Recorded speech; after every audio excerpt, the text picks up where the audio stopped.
Let me see here. There we go. All right. Good evening, everyone. Welcome to the Global Math Department. My name is Lee Natero, and I'll be your host tonight. Tonight, we're going to be hearing from Dr. Mike Flynn on powerful moments in math class. Would everyone please introduce themselves in the chat window, telling us what you teach, where you teach, and what your Twitter handle is, if you had one, or if you have one. And I do want to point out that there is a link that is posted on the top of the chat in that sticky area on the top. And that will give you a copy of the slides for tonight's presentation. So feel free right now to introduce yourselves in the chat.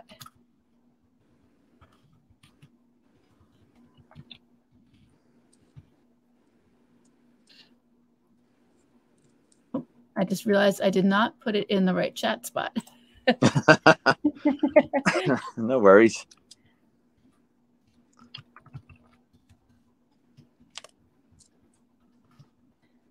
I definitely see some familiar names in our list of attendees.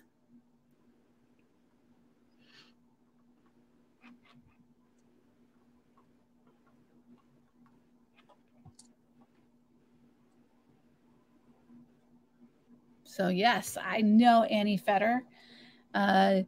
Great to see that we have people from places besides Pennsylvania, from Denver and Illinois. Lots of East Coast people here, Eastern time zone people. It's late here, 9 p.m. All right, so before I introduce our speaker, I'd like to explain how these meetings work. These meetings are recorded and are available within 24 hours after the meeting ends. To view the recording, you can use the same link you used to get here tonight. The Global Math community prides itself on being friendly and supportive. The chat room is available for topical and general conversation throughout the meeting. I'll be sure to catch your questions for the presenter to be addressed at the end of the presentation. And so I would like to introduce our speaker, Mike Flynn. Dr. Mike Flynn is a director of mathematics leadership programs at Mount Holyoke College, where he runs the Master of Arts in Teaching Mathematics program and leads a wide variety of professional learning opportunities for teachers, teacher leaders, coaches, administrators, and staff developers. He also speaks at national and regional conferences. And so now I'm going to turn the microphone over to Dr. Mike Flynn. Thank you so much. I'm excited to be here, everyone. And hopefully in a short while, you'll be able to see me. So my computer stopped talking to my camera for a second. So I just did what we normally do, which is just a quick restart. And it informed me that it's going to install the update, which may take several minutes of all time to do that right before you're presenting. But the computer's doing its thing. And I actually have my home screen right now. So this actually might actually be good. And we might be in shape. Give me 1 second. I'll just throw that in here, and we'll be in business very shortly. But I want to jump right in, and then we'll transition into the camera once I have you all working on some math. So I'm excited because this session is one of my favorite that I've developed, because it was based on a reading of a book by Chip and Dan Heath called The Power of Moments. And if you're not familiar with the book, I highly recommend it, because I think it's really appropriate for educators. It gets at why some memories stand out, why some experiences that we've had stand out so vividly, and why we forget other things completely. And like, if you all think right now, if everyone take a moment to reflect on a memory from your childhood, like when you're like elementary age, and I want you to think about, like, what's the first thing that popped in your head? And it's likely, as you reflect on that memory, you could probably remember the details, the way things sounded, the way things might have smelled, or who was there. There's a lot of that in there. But if I asked you what you had for breakfast that morning, that when you've had that memory, you probably don't recall that, unless of course your memory was the breakfast, and or you probably don't remember like what happened like the day before. And so why is it that we can remember some things so clearly and forget other things completely? And so the book gets at that, like why certain experiences stand out. And the thing is, as educators, we're in the business of moments. Every lesson that we teach, every professional learning session that we do is a moment. And we want people to remember those moments. We want these things to be memorable.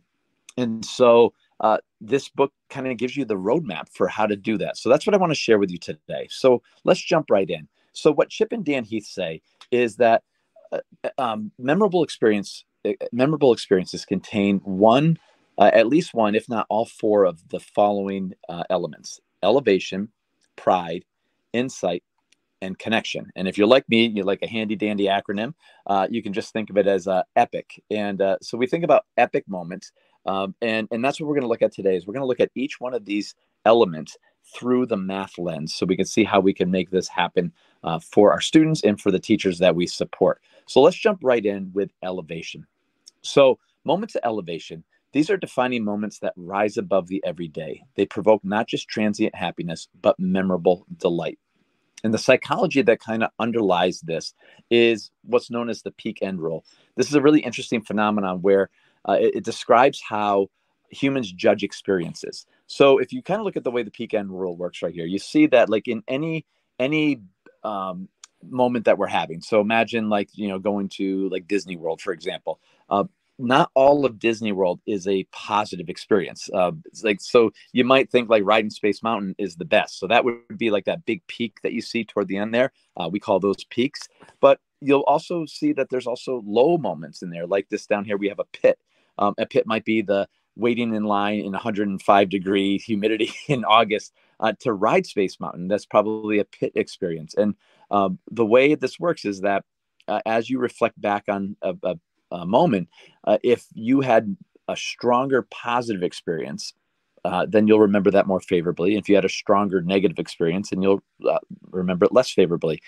So that's an important distinction for us as we think about designing learning experiences. Now, the end part of peak end rule talks about the transitions, the beginnings and the ends of events. Those are the things that sort of dictate the how people are coming into an event or leaving an event. And those tend to be very memorable. So let's consider this scenario. Right back into this. So let me just kind of pick up where I left off here. So I was mentioning, like, if you go to a restaurant and your friends, you get up there to the counter and it's a long line. You get to the owner's sort of super rude and everything and kicking people out of line. So you've got that as a pit experience as well. But then you get outside and you taste the soup, and it's so amazing. You have to sit down to process just how great it is. And so that would be a really high peak experience. And so what we're seeing there with this peak experience is that if someone were to ask you a couple of weeks later, hey, do you want to go back to that restaurant? Because that heightened experience was so much stronger, you'll remember that favorably. So where does this fit in with classrooms? Well, think about math class right now. If you were to ask students to rate like sort of their last math class, to kind of draw a line and go up when they had some positive experiences and go down when they had some negative experiences, what do you think that line would look like? Go ahead and throw that in the chat. What do you think the line would look like?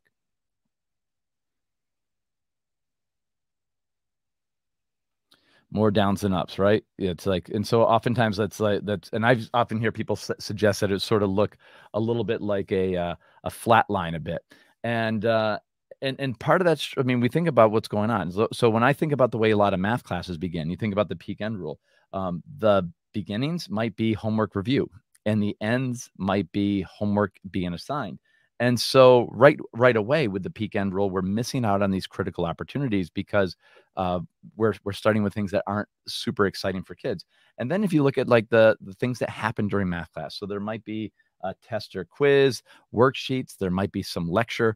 All of these kind of elements could be classified as pit experiences for students. And so what Chip and Dan Heath get at with the power of moments is that our job is to fill pits and to build peaks. That's what we do.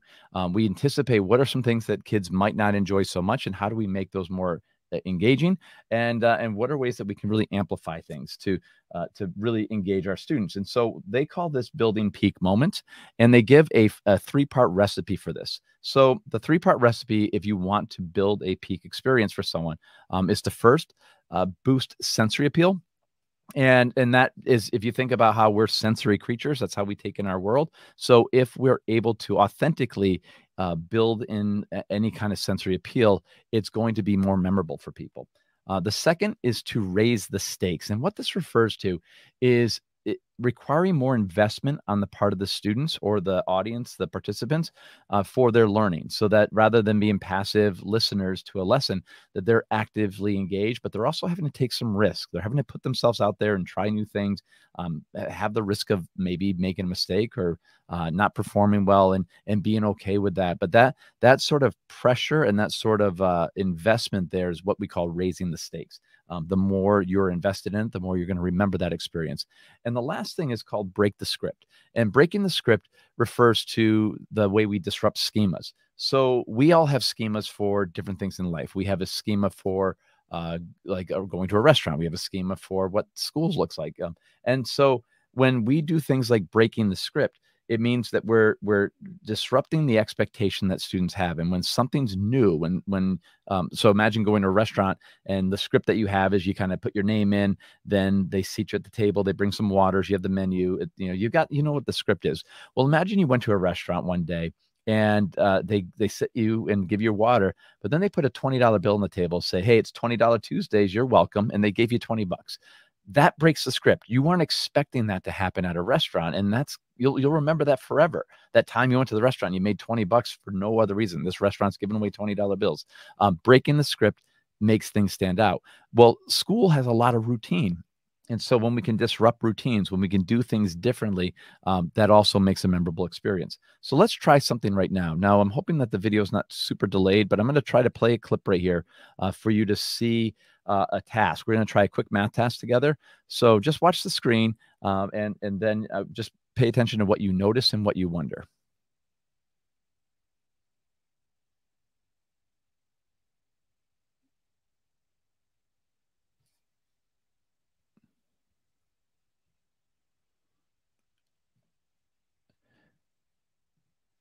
And it's a bit choppy, I noticed. So I'm going to do this right now. I'm going to drop in the chat right now for everyone a link to a Google slide. If you go ahead and click on that link, it should take you to a Google slide, ask you to make a copy of a Google slide where you can see what's happening in the video, which is basically I'm rolling out a roll of bills. I have a roll of dollar bills in my hand that I hold up to the screen, and then I roll them out and they kind of roll off the screen. And so you'll see when you actually open that slide, you'll see the image of the bills kind of rolling out there.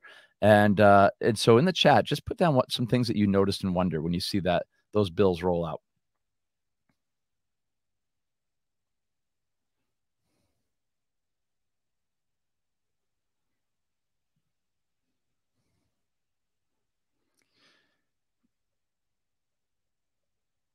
And then oftentimes when I do this, so as people will notice things like the bills rolling out, everything, the question that comes up in their mind is, how many bills are actually in that roll? That's what they want to know. How they not separate. There they go. Are they taped together? Go off screen. Yeah, that's right. Good noticing there.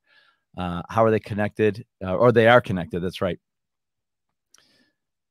There's definitely more than 10 bills. Good observation. Yeah. And so a big question people often come up with is, well, how many bills are there? How much money is in that? So we're going to go ahead and try to answer that. So to answer this question, what information would you want from me to be able to calculate how many bills are in that roll? You need to know, are they all $1 bills? Good question. They're all $1 bills. What else would you need to know in order to calculate how many bills are in that roll? How long is a bill? Perfect. I can give you that. So I'll give you that information. If we know how long a bill is, what else will we need to know?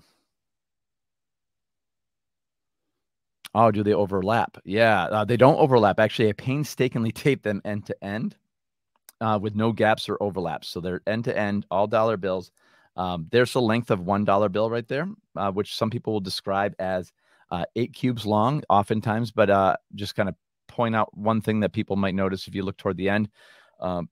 How would we describe precisely the length of a bill with these cubes? Is it exactly 8 cubes? And if not, how might you describe that?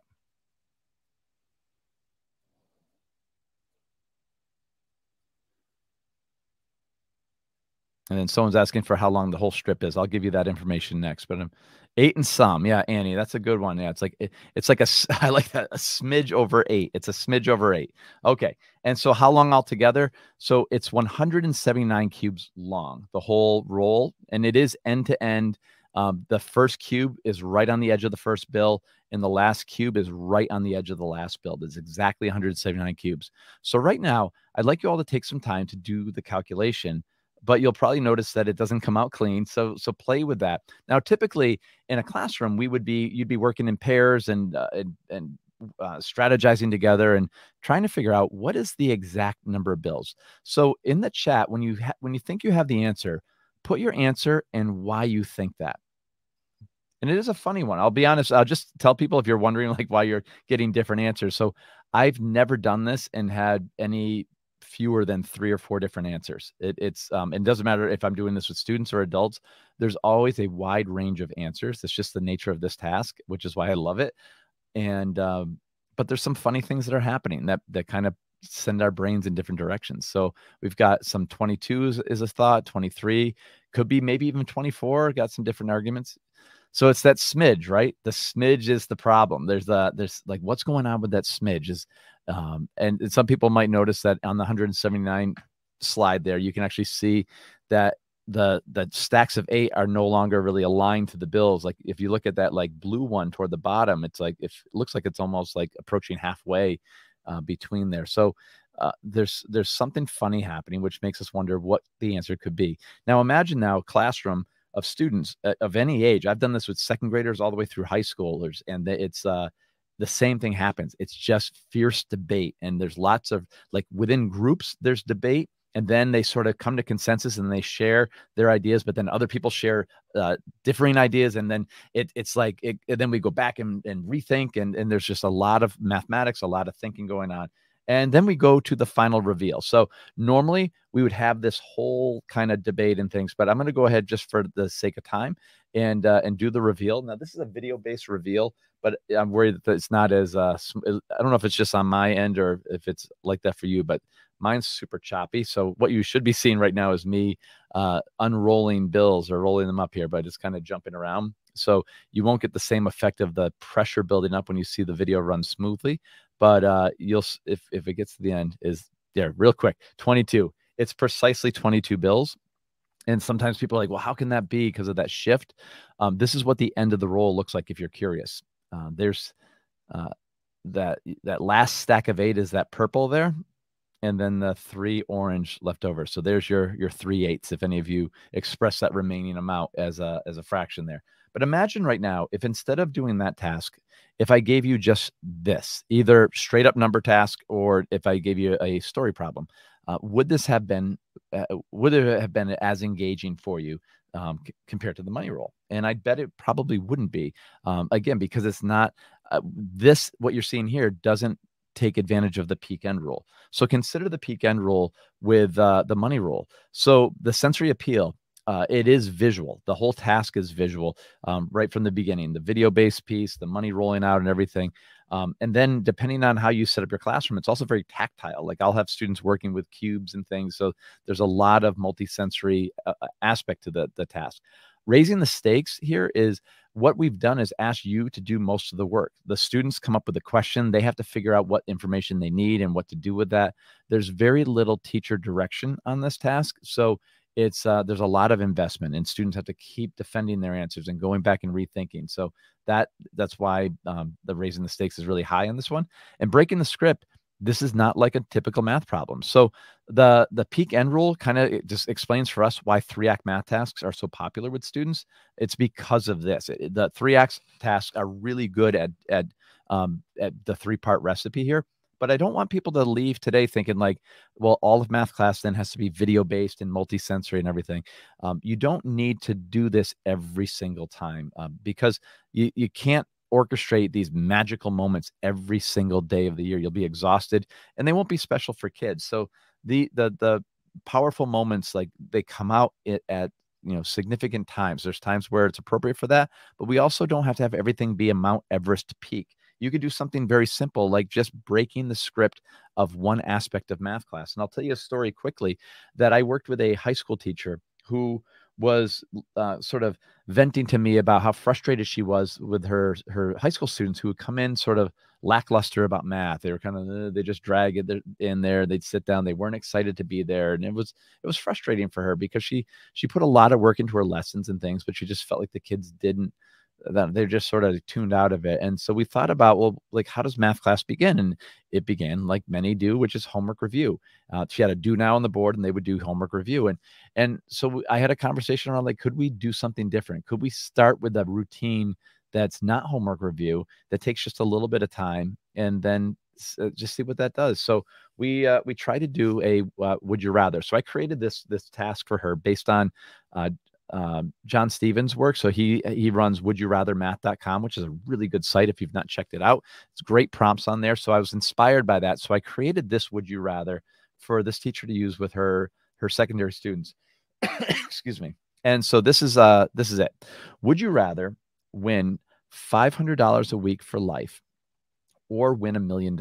So if you think of these two scratch tickets, these are both real scratch tickets, neither won by me, by the way, but they do exist, or they had existed. Which one would you rather win and why? So in the chat right now, put which one you'd rather have and why.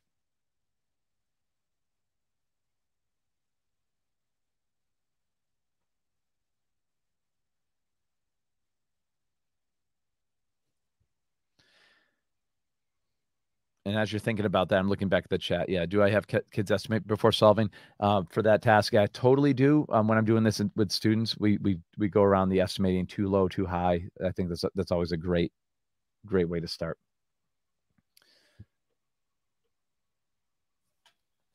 A lot of people like the discipline of $500 a week at once. Easier to budget. Oh, Joe's talking. So we got investing coming on in here. So $1 million invested, could that return more than $500 a week for life? $1 million now. Want it right up front. Lori's getting a little morbid on us. So doesn't know how long their life will be, right?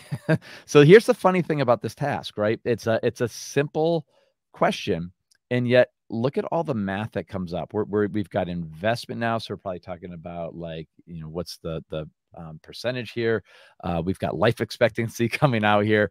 It hasn't come up yet, but taxes usually come out. The other thing to think about is, like, what we're in right now. Think of inflation. Like, what's $500 a week what $500 10 years from now? What's the value of that? Is it worth as much, or does the $500 a week for life decrease in value over time? And so there's lots of great things that come out. Now, this is what happened with this classroom of high school students. They didn't want to stop after 5 minutes. Now, I was impressed the teacher didn't fall into the trap that some of us do, which is when the kids are engaged, we just stay there and say, all right, let's abandon today's lesson, and we're going to just stay with this fun routine for the day. Because that's not always helpful, because although these things are fun, we still have content that we need to teach. So she was disciplined enough to say, you know what, we're going to stop today. I said, we're just going to do this for 5 minutes. I've got another lesson for us to do.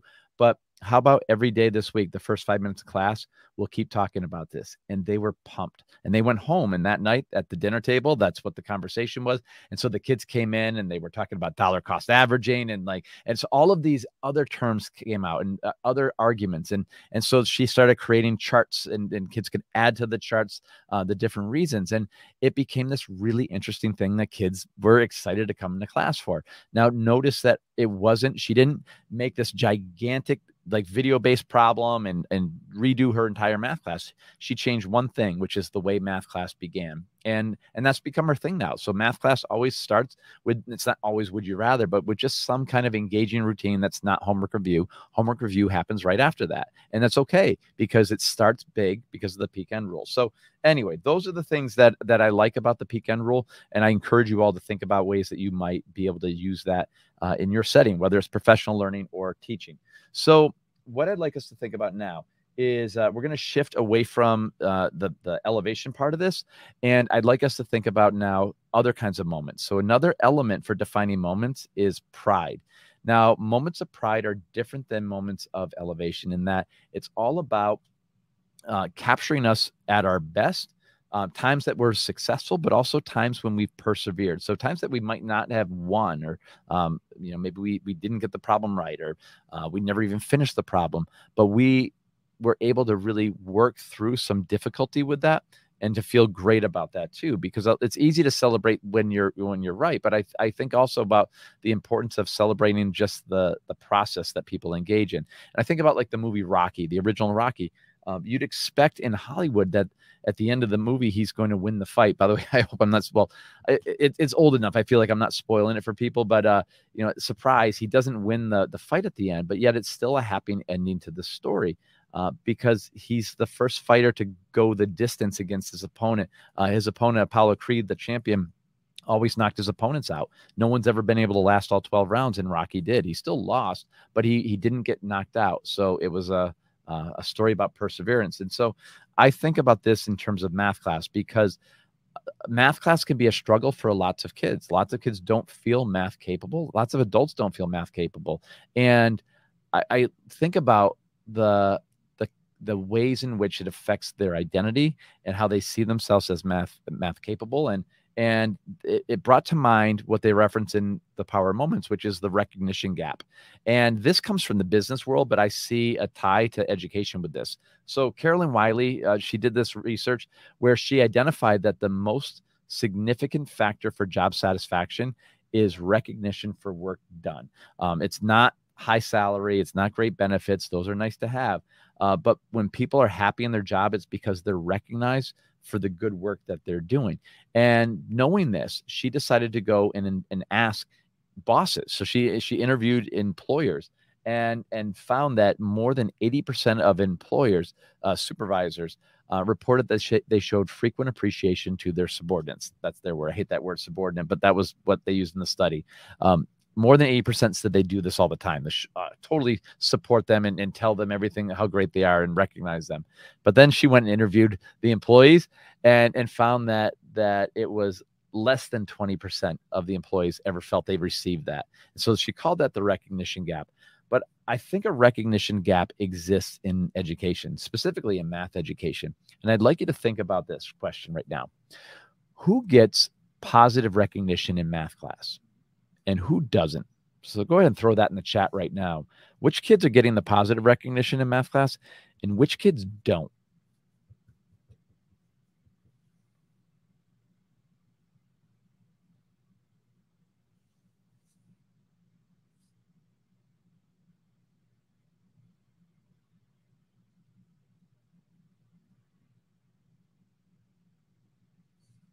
And as you think about that, I want you to think also about how we ensure that all students have access to positive mathematical experiences. Because in my experience, and when I check in, I'm seeing a lot of the same kind of thinking here. The fast problem solvers, right? The well-behaved kids, getting right answers. It's exactly. Kids that have ideas but not the answers yet don't get that same kind of recognition, right? And this is a problem, right? Because there's a variety of reasons that people, like when we think about how teachers define what it means to be good at math, that teacher's definition will basically influence who's getting recognition in that class. And the thing is, very early on, students can learn that they're not math capable, or I shouldn't say learn, they will begin to think that they're not math capable, and that becomes just part of their persona. But a lot of it comes from this recognition gap, that they're just not getting the kind of recognition that if they don't get that fast answer, that right answer right away, they're not getting the praise. And so one thing that I want to encourage people to think about, and it comes from this book, is they talk about in The Power of Moments that recognition should be personal and not programmatic, and it should really emphasize process over just the product. So this is student work that when I was still teaching second grade, this is actually one of my students' work. And typically what I used to do is I would just put a check mark on it. Like if kids got it right, it's like, boom, fine, you're good, you got it and stuff. If I was feeling particularly generous, I might put like a good or a great.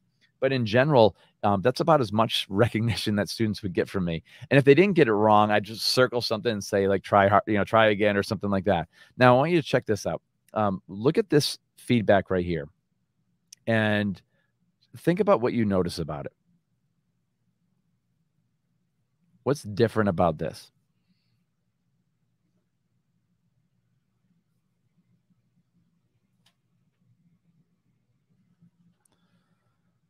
Right? It appreciates the process. It's emphasizing that.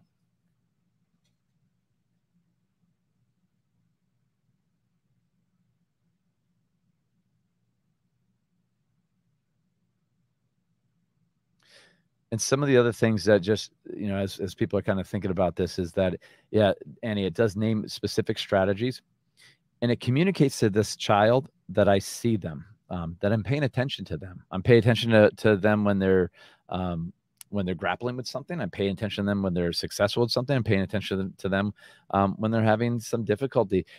They feel seen this way. Now, when people see this, I often get responses of like, well, there's no way I can do that for every kid every day. I've got like 100 kids, and I know that. So when I'm sharing this here, I'm not saying this is what you need to do every day for a few reasons. Number one, you wouldn't have a life if you did that. Like your whole life would be just giving feedback to kids. But also consider, what would your kids do if that's what you wrote on everything that they turned into you? That's what you wrote for them. Like, what would happen for the kids? Like, I would guess that they wouldn't read it anymore, right? It becomes a chore. It's no longer special, right? If every single day that's what it is, that's now become the new routine. So memorable moments happen because they're special. So I would say, could each one of your students get something like this from you once a year or twice a year? What could you do? And that's all it really takes. These like to just give these occasionally, making sure every student gets something like that from you to communicate that they're seen. I think that's a huge thing we can do for recognition to build pride. The other thing I like to think about when I think about recognition is its influence on math identity, how kids see themselves. Now, this is something I've been talking about for a while now, and I really believe strongly in it, that I think we've got a labeling problem here in math education. So if you're all familiar with like CRA, concrete representational abstract thinking in math, this has been around for a long time, different ways of people have different definitions of sort of how this plays out. But there's a lot of misunderstanding around CRA. One thing I hear a lot about it is that it's linear. Like it means that every kid starts with concrete and then they move to thinking about things representationally, and then they move to abstract. I also hear people that it's really kind of a race. Like the little kids use the blocks and the pictures, but eventually we just want to get kids to abstract thinking. And this is the wrong way to be looking at these sort of connections. I like to look at these as three different islands. And historically what happens is that race mentality of like, gosh, we got to get these kids off that island is like, it causes teachers to then end up like plucking kids off of concrete island and dropping them right on abstract island, just with any tricks and procedures and memorize strategies, all of that just to get kids to think numerically. And then we celebrate kids for getting there because we've shown them all the memorization tricks that allow them to just perform with abstract math. And we almost devalue those other islands as wastelands that we want to save kids from, right? We just like, gosh, we don't want anyone to be stuck on those islands. And we celebrate the kids that make it to abstract island and they get distinctions like being called like the high flyers of the classroom. And the kids left on those other islands have less enjoyable names like struggling students or low kids. And this to me is like the whole wrong way to kind of think about the way we recognize students, because I know this. How many of you grew up in playing around the world when you were a student, and you know that there was a kid like Taylor who always was the fastest one? And so around the world when I was a student was basically we could have renamed it Look How Smart Taylor Is. Because all of us would just sit and wait for Taylor to go around. And it would be like the teacher would strategically say, okay, well, the next time we play it, Taylor will be the last kid to go so that the rest of us slobs can kind of get a shot at doing something. But then as soon as we get to Taylor, he wins and then he goes around the world every single time, right? So Taylor would get all this recognition for how great Taylor is. And the rest of us were like, well, we don't measure up. This is the problem with this. So I want you to think about this right now, because imagine right now, all of you, if you think about some students that you know who are really good at computation. They've got really good memorized procedures, but they can't explain why any of it works, right? You just put a yes in the chat if any of you know of a student who you've seen a student like that. They're good at computation, but have no idea how any of it works. If you ask to explain, they're thinking like, I just did, I don't know. It's something I see quite often. I remember as a second grade teacher, it was really hard because the students they needed to learn so much more conceptually, but they were almost turned off by the work I wanted them to do because they could get the answer really quickly, right? This is hard because this student has this identity of how great they are at math, because they are really good at a specific skill set in math. Their working memory is really strong, and they've learned some strategies that they can hang on to. And so for a while, they're on top of the world with math. But talk to some secondary teachers, because the secondary teachers see what happens when these students hit algebra and they don't have the fundamental understanding. They've got good memorized procedures, but that doesn't help you in algebra. And so their identity crumbles. When they get their first F, it's traumatizing for them. So that's an issue. But we also have kids on Concrete Island and Representational Island who may be slower at getting the answers, but they're deep thinkers. So also in the chat, put a yes or that's me, however you want to express it. If you know students who don't get fast answers, but they are deep thinkers who have a really solid understanding of the mathematics. And I remember many of those students. I was one of those students. I was one who was a slow thinker. And I always thought I wasn't good at math because I wasn't the tailor in the room. And so like me, students on those other islands feel less capable of math, almost like it's not for us. And so this is the problem we have here with the kind of recognition we give. So here's what I want us to do. I want us to think about this differently. Instead of looking at this as a race to abstract island, think of this as a bridge building exercise. What we want is for students to be able to build connections between the different ways of thinking. So if you have a student who's thinking concretely, as they transition to think a little bit representationally, maybe they draw a base 10 diagram instead of building with base 10 blocks. When they make that move, in their brain, they've built this little rickety bridge, this little connection between these two islands. And it's rickety at first because it's a loose connection. But as they go back and forth and compare their representation to their concrete model, that bridge is going to be rebuilt and reinforced over and over again till eventually it's this really strong, solid bridge that connects those islands. Now, the same thing's going to happen when you transition between the representational and the concrete and get to abstract island. And so for there, you build another rickety bridge. You start thinking numerically with the flexible strategies and decomposing numbers and playing around with things, but you check to see how does that work on the number line or does that work with the base 10? And as you do that, that little rickety bridge eventually gets reinforced. So what you end up with is a student who's now on, has been on all islands, but has strong connections between all three of them. So to me, being strong in mathematics means you've got strong bridges between them. And what it means to be a good math teacher is you're a really good bridge builder. You help kids see these connections here.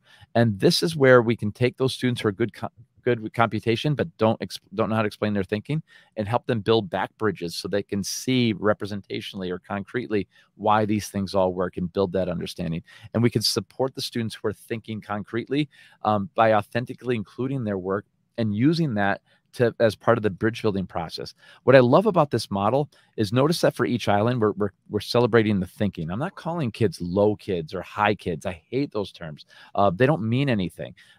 I like to describe the kinds of thinking that kids are doing. So my kids who are thinking concretely right now, this is what they're doing. Or my kids who are thinking representationally right now. Notice I don't say my representational thinkers. These are kids who are thinking representationally now. They might not be thinking that way tomorrow. They might be thinking more abstractly or concretely. It's fluid because we want to be in all of these spaces here. So this is how I'd like us to kind of redefine the ways we recognize kids and celebrate the thinking that's happening on all three of those islands. And just to reinforce that this isn't linear. You could have a kid who comes in thinking abstractly about math because someone showed them an algorithm, and they can then work backwards to like in different directions. I shouldn't say backwards, but in different directions to strengthen that thinking. So this is why I like to consider how we're recognizing and building moments of pride. We do that by getting rid of these kind of labels like low flow or low kids and high flyers and stuff. And instead we focus on helping kids to build these strong bridges between these islands and engaging students in meaningful ways. So to kind of, as we get near the end, I'm going to just do a light touch on these other two kinds of elements here for powerful moments, but I wanted to really make sure we hit elevation and pride pretty deeply here. So the next element of defining moments is insight. And for here, Chip and Dan Heath described this as defining moments that rewire our understanding of ourselves and our world. So it's self-insight as well as insight into a phenomenon in our world.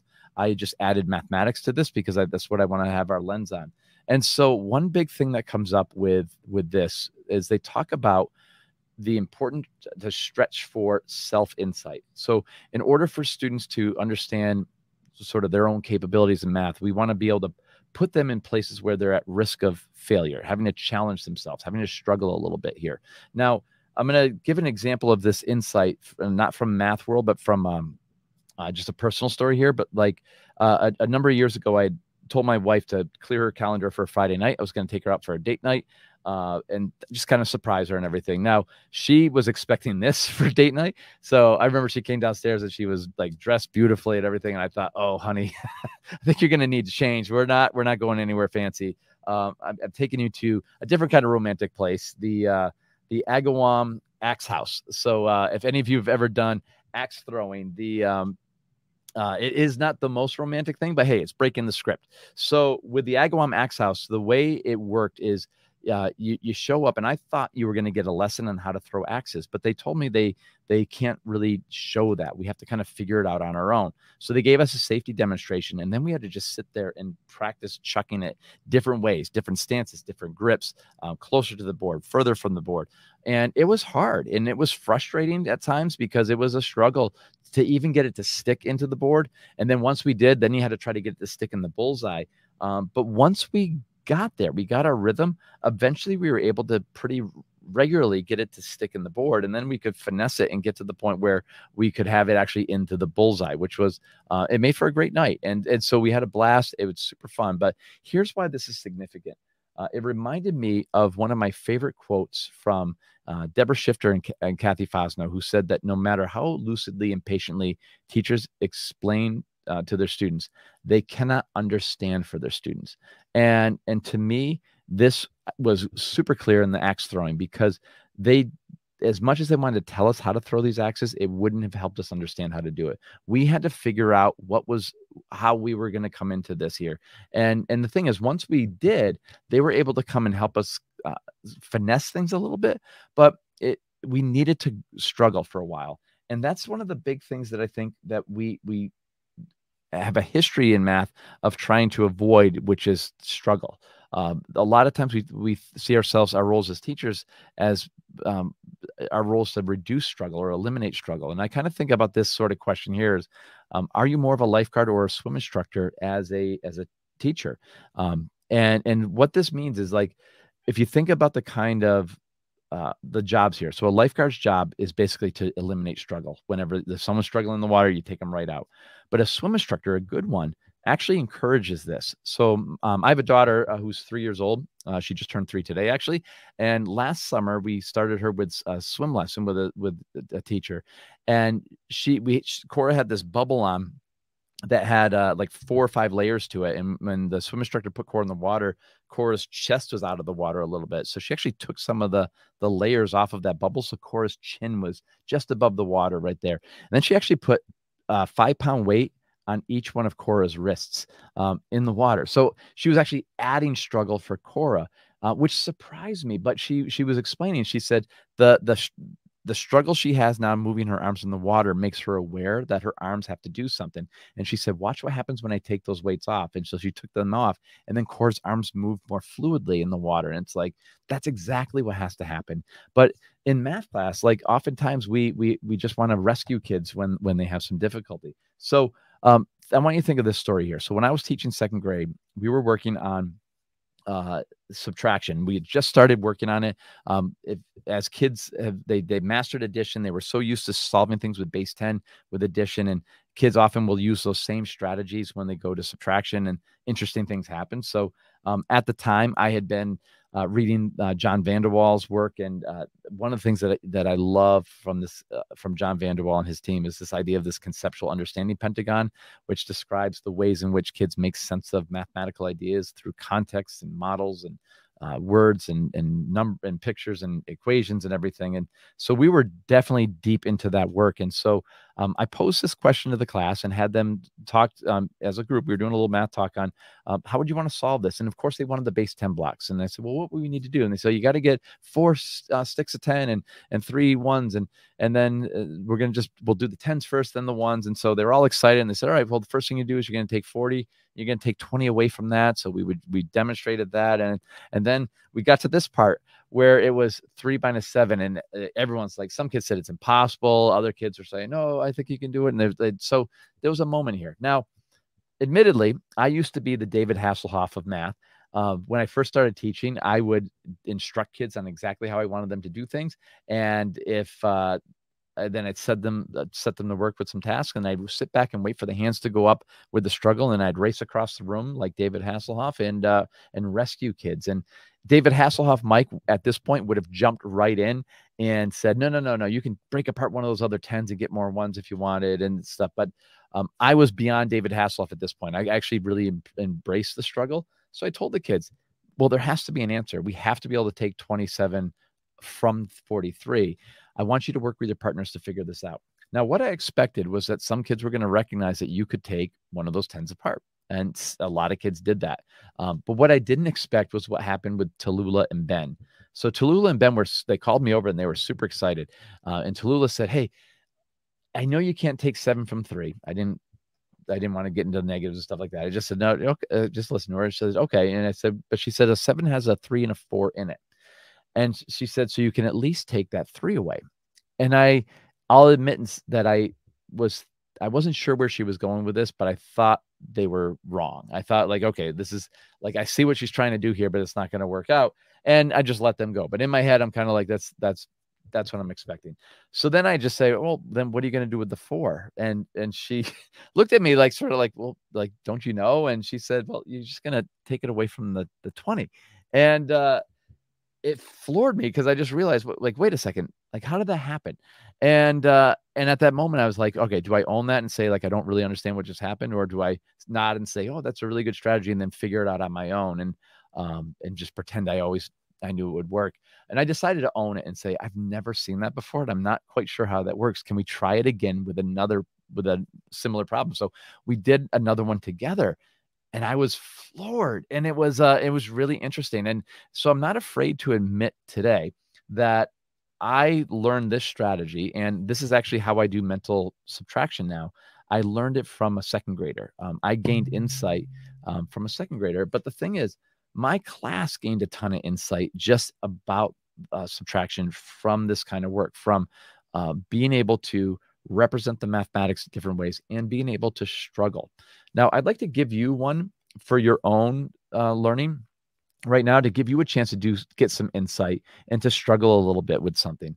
So this problem right here, I'm going to give this kind of like a pillow problem where you're going to just take it home and sleep on it for tonight, because it's going to, I don't want to rush people through it. I want you to have the time to kind of play with it, but I'm going to give you some major questions to think about so that you'll be able to dig into some of these things. So for this task, I'd like you to solve it by drawing a diagram first, just to model the situation. Don't go into solving it arithmetically right now. Start with just a representation. Then solve it arithmetically using whatever rules or procedures that you've learned and stuff.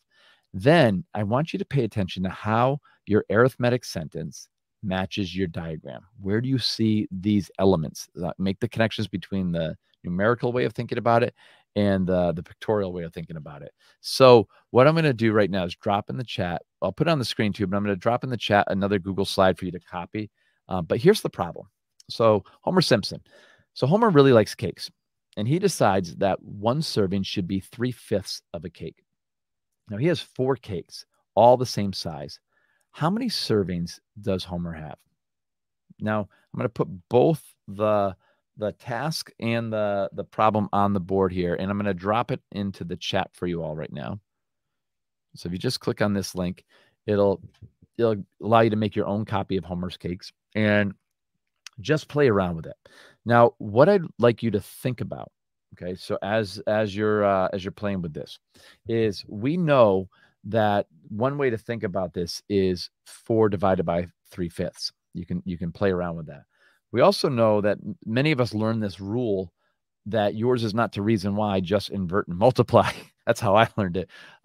So we know that you also can solve the problem this way.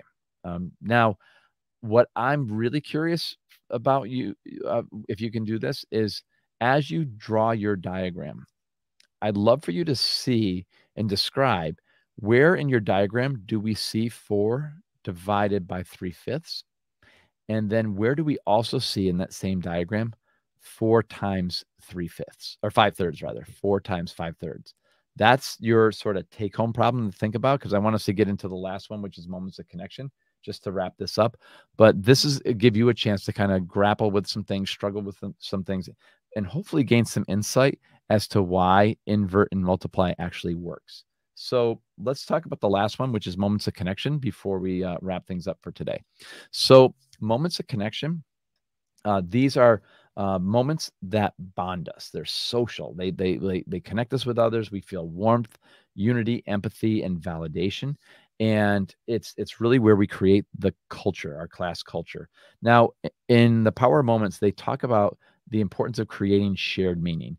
And to do that, they say you design a synchronized moment. This is a moment that connects a group of people. So think about like corporate America, when they like send people out to do like ropes courses and like those challenge weekends and things to bond people. There's a reason for that. It's this psychology right here, that when people have to struggle with something together and work together, you build closeness that way. If any of you have ever been in a cohort program for like a graduate program or something, or if you've been on a team or part of a band, anything where you've had to work together with other people, there's lots of hard work where you struggle together. That's where closeness happens. Now, in math class, we can do this by designing a synchronized moment where everyone's kind of working on the same thing. And it's inviting shared struggle. So it's not that 2 kids are struggling, but everybody has to struggle with it. And it's connected to deeper meanings. So this is math that the students are all engaged in, all struggling with, but they're all working to build shared understanding. It's not like each kid in isolation is going to get graded and here's like, oh, you did great, you didn't do so hot. They're all part of the learning together. So everyone's contributing to that. So I'm going to share an example of what this looks like in a math class. So I was part of my work when I work around the country is I work with school districts and I teach their classes. So I do learning labs, and I teach preschool through 12th grade, and I get a chance to work with lots of different kids and teachers. But my work is we plan with the teachers and then we go in and enact the lesson. And so I was working with some 3rd grade teachers, and they were using a math curriculum, a published curriculum, and one of the lessons was the 9's finger trick, which I couldn't believe it was actually in a book. It's I worked so hard to get this out of math class, and it's right there in the book. And the teacher said it was always frustrating. The kids get frustrated with this. It's like a fun trick, but it doesn't really work in a lot of instances. If you're not familiar with this, by the way, so you got you're to do 5 times 9. Basically, you drop that 5th finger, and so you put those up, and you have 4 fingers to the left of the severed finger and 5 to the right. Therefore, your answer is 45. That's the trick. And it works for 10 instances. That's not very generalizable. It's super hard to understand why it works. You can, it helps to if you play with this in different base systems, you can figure out why that works, but it's way too complicated for 3rd graders, and it's not really useful. And so the teachers, we said, like, what if we did something different? What if we had the kids actually look at the regularity that happens comparing multiplying by 10 and multiplying by 9. So what we decided to do is on Anchor chart, we basically wrote down these different equations for students to connect. So we asked them first, just what do you notice and what do you wonder? So like right now, just take a peek at those equations and just what do you notice? Like when you look at 9 times 4 and then 10 times 4, or 9 times 7 and then 10 times 7, or 9 times 16 and 10 times 16. What are you noticing each time?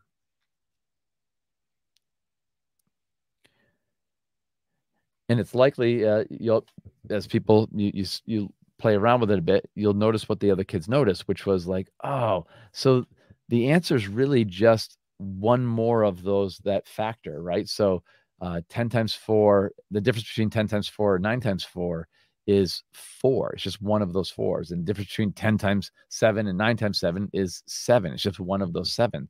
And that's exactly what the kids noticed. And so it took a little while for them to notice that. And they kind of struggled together. And I said, all right, now your job is to, like, do you think that'll always work? And so we set them off to think about, is there a way they can express that as a rule? So the kids grappled for a while, trying to think of, like, if they had to test it to see, does it always work? And then they started to, like, wordsmith a rule. And eventually we landed on this out of the mouth of a 3rd grader, which is when you want to times something by 9, just times the something by 10 and then minus the something. And to me, that is just brilliant because it's algebraic thinking from a third grader, and it captures everything that's just beautiful about this math. And they said, "Man, Mr. Flynn, that was really hard." And I said, "Yeah, it was, and you're not done yet. Now I want you to go back with your partners, and I want you to build a representation-based argument. I want you now to build a representation that shows why your rule works." And so they had to go back and think about the ways that they show multiplication. So arrays and area model and all of that. And so like different kids did different things. Like one group, like they sort of made a 9x5 array, and then they added on another column. So then it was a 10x5 array. So there's your 50. And then they sort of like erased the extra one there. So basically it's just minusing that extra something that's on the end here. And other groups, like, because that was a very specific one that just shows how it works for 9x5. Other groups kind of did an area model where they did 9 times something, which I love the fact that they put something there. And then they just added another something on there. So there's 10 times something, and then you just minus the something, and that gives you the answer for that 9. And what's cool with that is they realize that this will work for any multiplying by 9. Just multiply that thing by 10 and then minus that something. It's beautiful. So when we were done and the kids talked about the struggle, I asked them to describe what this was like for them. And I just captured some of the things that they said, because I want you to notice the theme that from what the kids said. So one child said, "It was cool because we figured it out together." Another kid said, "I thought it was hard, but in a good way. It was hard for all of us, and that was okay." And then the last one was, "At first we didn't know what to do. Then we all just got it." And you can kind of see the theme there. I highlight it for you, but it's like, look at the note, like the we and together, all of us. That's the synchronized moment here. So this was a chance for these kids to bond, and this became their rule. They shared it with the principal. There was a lot of pride around that, and that's really helpful for students. So this is ways that we build connection, that math doesn't have to just be isolated, that it can be a connecting experience for kids to be vulnerable together. Now, getting at this idea of vulnerability is, I just want to mention that there's 2 other pieces of psychology I just want to share with you, and then we'll just close things out. But in the power moments, they say if we can create the right kind of moment, relationships can change instantly. And this is all about deepening ties. Now, a study they referenced here, to me, this is one of the most important studies. If you ever facilitate learning with kids or with adults, this study is really helpful to understand what we need to do to build closeness among our cohorts that we're supporting. This comes from Art Aaron. It's the common name for it now is 36 questions. It's got a more technical name for the research. It's been co-opted by the relationship community. So if you Googled 36 questions, it'll usually be followed by 36 questions to fall in love. So we're not doing that with our students, but I'm just saying, like, that there, you'll see where it comes from. So in the study, they got college students and they asked them to rate their closeness with people in their lives. Like, how close are you with your mom, your dad, your neighbor, your teacher, your whatever, your roommate, all of these different people on a scale like 1 to 5 or something like that. 5 super close, 1 not close at all. And then they paired them off randomly with another participant in the study. And they had to go through a conversation and do 3 rounds of questions, 12 questions in each round, and hence 36 questions. So here's an example of a round 1 question. What constitutes a perfect day for you? So partner A would answer, then partner B would then answer the question. So they have that conversation. Super light, easy. All of you right now would probably be very comfortable sharing the perfect day. If you wanted in the chat, you'd have no hesitation doing that. That starts the ball rolling. Now, after 12 of those kinds of questions, they go to round 2 questions. Round 2, what is your most treasured memory? Notice the difference with that. Would you be as comfortable right now in the chat putting your most treasured memory in there?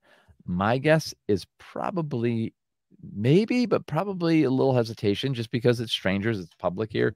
Do you want to share that right now? Is that everybody's business? So notice that it's getting a little bit more personal. And then 12 rounds of that, or 12 questions with that. Now go to round 3. This one's a doozy.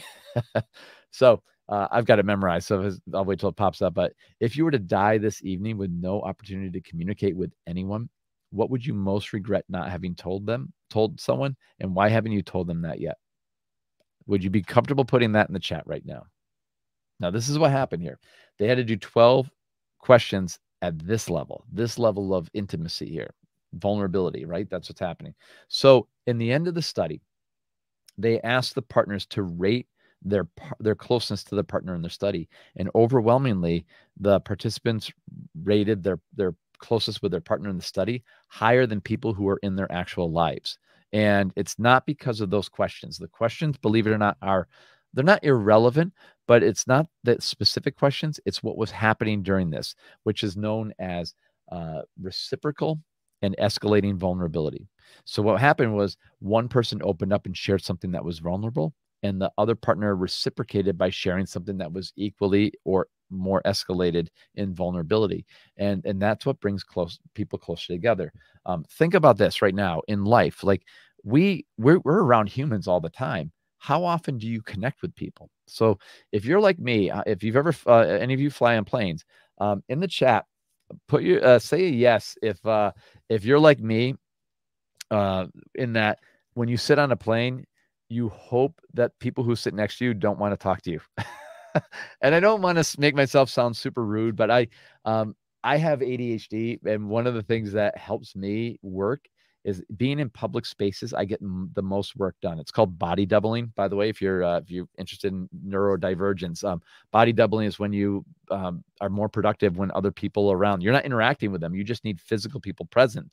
And so on a plane, I can get like more work done on a flight across country than I can in a whole week in my office because of that. And so I don't want people sitting next to me that are going to talk. But so there's times where I'm not making any connections at all with people. But I was on a flight coming back from Texas, and I was flying into Hartford, and I boarded the plane. I sat on the aisle seat, and across the aisle from me in the middle seat was a gentleman about my age. And we both got on early. We both got our laptops out and we're working. A little later on in the boarding process, an elderly woman walks on, and she's talking to someone who's already behind her. And I'm like, oh, we got to talk her. And then she sat down, luckily, on the window seat next to the guy in the middle seat across from me. So I'm like, oh, thank God. And she starts talking to him right away. And he's like nodding and smiling, being polite. And then, at some point he gave me a look like that Jim Halpert look from The Office. And like, and I put my earbuds in. I thought, thank God she's sitting next to him. And eventually he put his laptop away and he just started talking with her. And then she was oversharing, and then he's oversharing. And like, I just turned my volume up, and I had a very productive work session the whole flight home. We landed in Hartford, and she let out this laugh of joy. And she said, this was the best flight home I've ever had. And you are the best seatmate. And they hugged. I kid you not. They hugged. And I'm watching that, and packing up, and they're getting off, and he helps her with her bag, and I'm walking behind them and watching this tender moment, and I can't help but think, what a piece of crap I am, because here he is. They made this connection because he took the time to just talk to another human being. And so I share that because when you think about vulnerability and closeness, we have opportunities to build closeness with all sorts of people in our lives. And a lot of times we're just so busy, we just kind of plod through that. Well, in classrooms or in professional learning settings, we're working with people, and it's our job to foster connections.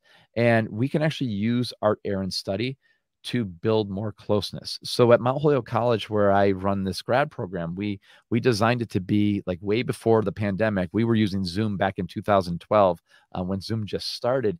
And we've been trying to figure out, how do you build closeness with people who are in Mozambique and Kenya and Seattle and Orlando and on campus with us at college, in the college. And so we actually use some of this work from our Aaron study, and we started to put in questions. So when we would send people into breakout rooms to do math together, we'd say, before you start the math task, I'd like you to answer this question as a group. When was a time when you were younger that you felt successful in math? And then do the math problem. And they would have that conversation. And then the next time we do a breakout room, we say, okay, before you do the task, share a time when you were embarrassed in math class. Notice what we're doing. So we start with like lower vulnerability, and then we escalate that vulnerability and start those conversations. And what happened was, we found very quickly people started to bond. These connections started to come out. And we realized that there's a key to that.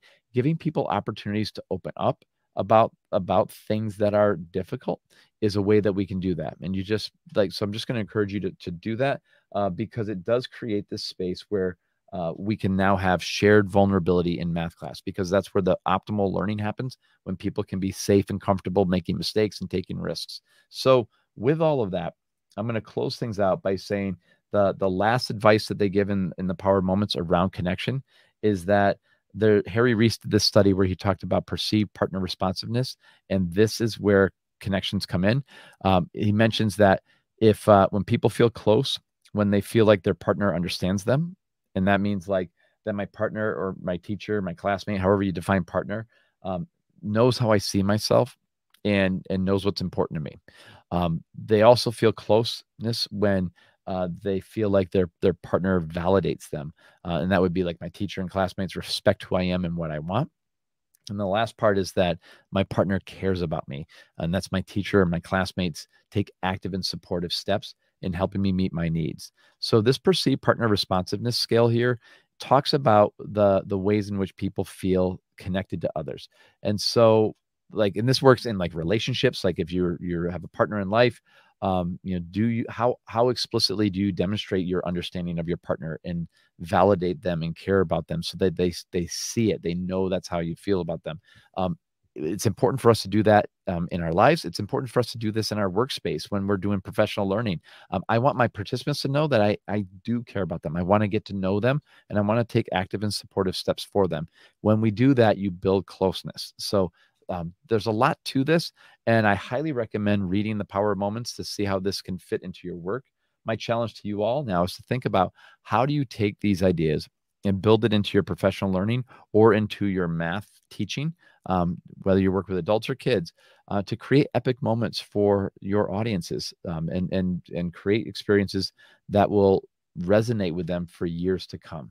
So I want to thank you all for your time. And again, if you're interested, the link is right there to get the slides. You'll be able to find that. If you're interested in connecting more with me, I love to give away a lot of free resources and things. So you can find me on, I have a YouTube channel where I'm going to be posting lots of content coming up here on math videos and things and tips for teachers. I'm on Twitter, even with Elon Musk. I'm still on Twitter, although I noticed my following dropped as a bunch of people deleted their accounts. So anyway, we'll see what happens to Twitter. But you can totally check me out on those places if you want to get some more free resources. And I want to thank you all for your time. Sorry for the little bit of tech issues in the beginning, and thanks for your patience as we navigated that.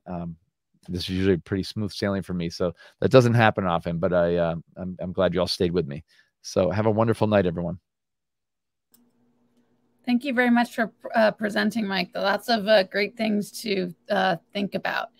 And I didn't really see a lot of questions in the chat. I mean, there was a few that happened, but I think you pretty much answered them during the course of your presentation.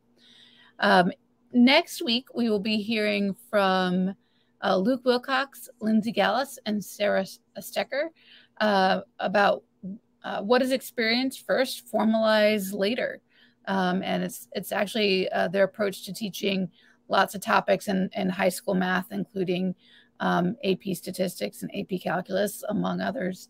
And that is next Tuesday, May 5th. Is that May 5th already? It is going to be May 3rd. May 3rd. It's going to be May already. Crazy. All right. Thank you very much, everyone. We appreciate your time. Bye, everyone.